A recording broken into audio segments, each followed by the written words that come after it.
The videos on my second organ and conductor have come to an end. Yay!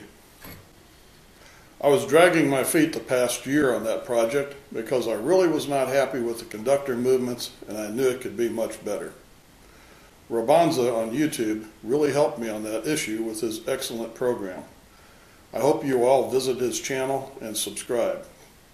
I really would appreciate that. On the issue of conductor casting kits, I have to say I'm somewhat disappointed in the response to its availability. Those who have purchased the kits seem quite pleased with its detail and quality. Obviously, it's a very limited market for anything related to building one of these small organs. I have several $1,000s invested in the development, equipment, and production of an excellent product. And that does not include 1 hour of my time working on this for 3 years, plus all the videos showing how to put it together and making it work.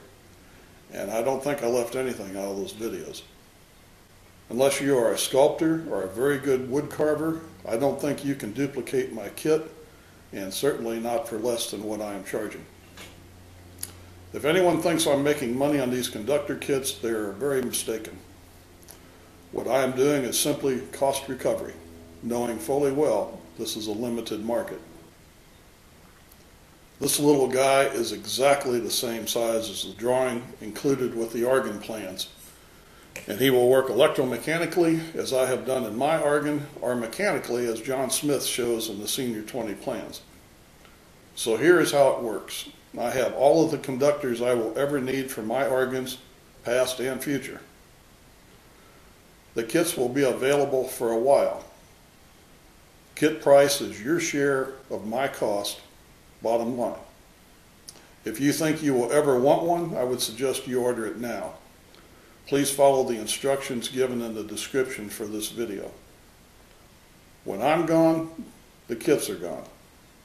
There are no more molds, and remaining pieces will be destroyed. You will never find these listed for less on eBay. I guess that's as blunt as I can put it. I sincerely hope everyone has enjoyed the videos on the second organ and the conductor. I have several projects in the works, but it seems every time I complete one of these organs, I'm headed in for shoulder surgery. This time on February the 1st, and recovery takes quite a while. Until then, build an organ or something, and follow my videos on how to do it. Thank you for watching. I appreciate it.